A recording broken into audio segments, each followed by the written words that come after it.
عزیزم، درود و مهر. امیدوارم هر کجا این دنیا هستین حال دلتون عالی باشه. اگر میخواین توی فصل سرما سیستم ایمنی بدنتون رو ببرید بالا، بدنتون رو در برابر بیماری ها مقاوم کنید، بهتون پیشنهاد میکنم که این خوراک نخود خوشمزه رو درست کنید.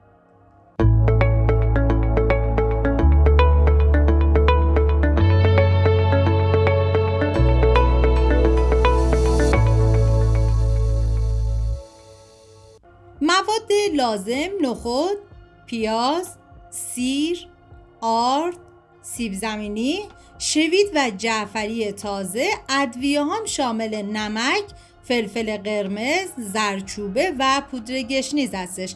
من اندازه های دقیقم داخل دیسکریپشن براتون نوشتم. نخودی که 24 ساعت قبل ما خیس کردیم و چندین مرتبه آبش رو عوض کردیم و میریزیم داخل قابلمه و ادویه ها رو مقدارش رو توی این مرحله به نخود اضافه میکنیم: زردچوبه، نمک، فلفل قرمز و من یک عدد پیاز رو به صورت خلالی هم ریز کردم و به نخود اضافه کردم. خوراک نخود یک میان وعده یا صبحانه یا حتی یه شام فوق‌العاده خوشمزه و مقوی میتونه باشه و بهتون پیشنهاد میکنم که حتما درست کنید، به خصوص برای بچه‌ها که سیستم ایمنی بدنشون رو ببره بالا. حالا پودر گشنیزم بهش اضافه میکنم و آب میریزم و میذارم تا نخود کاملا بپزه. زمان پخت این غذا تقریبا 2 ساعته. اینجا دیگه نخود من جوش اومد و من سر قابلمه رو میذارم. بعد از تقریبا 1 ساعت و نیم، یعنی نیم ساعت آخر، حالا من سیب زمینی رو بهش اضافه میکنم و اینکه سیب زمینی رو به هیچ عنوان از اول نریزید با نخود بپزه، چون به خاطر اینکه سیب زمینی کاملا له میشه. ما نیم ساعت آخر بهش اضافه میکنیم و میذاریم تا سیب زمینی همون کاملا پخته بشه و بعد از اینکه سیب زمینی پخته شد حالا از نخود جداش میکنیم. واقعا این خوراک نخود یک غذای زمستانی بی نهایت خوشمزه هستش. حالا بعد از اینکه من سیب زمینی ها رو از نخود جدا کردم، با گوشت‌کوب دستی کاملا لهش میکنم و حالا پیاز رو با رنده درشت کاملا رنده میکنم.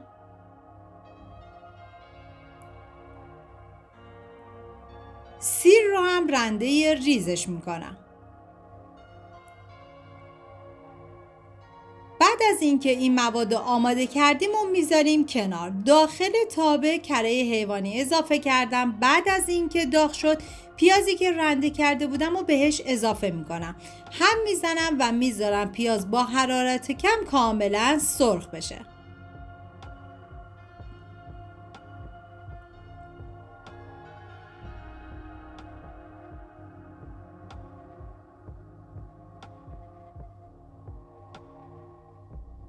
و بعد از اینکه پیازمون سرخ شد، حالا نوبت اضافه کردن الباقی ادویه ها توی این مرحله هستش: زردچوبه، نمک، فلفل قرمز، پودر گشنیز و سیرم که رنده کردیم بهش اضافه میکنیم. هم میزنیم و میذاریم تا کاملا تفت بخوره. فقط زیر حرارتتون همچنان کم باشه که سیر نسوزه و نیازی نیست که بخوام بیش از حد تفت بدین. همین که یه تفت مختصری هم خورد کافیه. و بعد از تفت خوردن حالا آردو بهش اضافه میکنیم. زمانی هم که آردو اضافه کردید هم میزنید و میذارید یه تفت خیلی مختصر بخوره.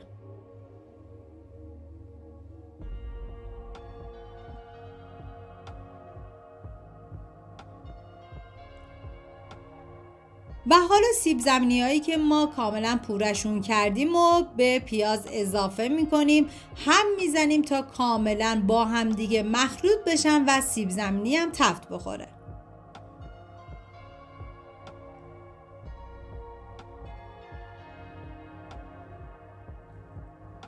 و حالا نخودی که پخته توی این مرحله به موادمون اضافه میکنیم. فقط توجه داشته باشید که نخود نذارید آبش کاملا کشیده بشه، باید نخود رو همراه با آبش به موادمون اضافه بکنیم، هم میزنیم و میذاریم تا با هم دیگه مخلوط بشن و زمانی هم که نخود رو اضافه کردید با حرارت کم باید بذارید 20 دقیقه باشه تا کاملا جا بیفته.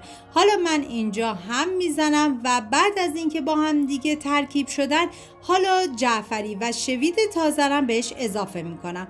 و همچنین این که بهتون یه نکته خیلی مهم اینجا بگم که به هیچ عنوان برای این خوراک نخود از شوید و جعفری خوش استفاده نکنید، بهتره از شوید و جعفری تازه حتما استفاده بکنید که عطر و طعمشو بی نهایت خوشمزه میکنه. و بعد از 20 دقیقه خوراک نخود خوشمزه ما آماده است. جای تک تک شما دوستان عزیز خالی، امیدوارم درست کنید و از خوردنش لذت ببرید. اگر این ویدیو مورد پسندتون بود و تا این لحظه کانال رو سابسکرایب نکردید، خوشحال میشم سابسکرایب کنید و اگر ویدیو رو دوست داشتید لطفاً ویدیو رو لایک کنید. لایک شما باعث میشه که این ویدیو در معرض دید افراد بیشتری قرار بگیره و از این طریق هم از من حمایت میکنید. مرسی از همراهی همیشگیتون. تا یه خوشمزه دیگر، بدرود.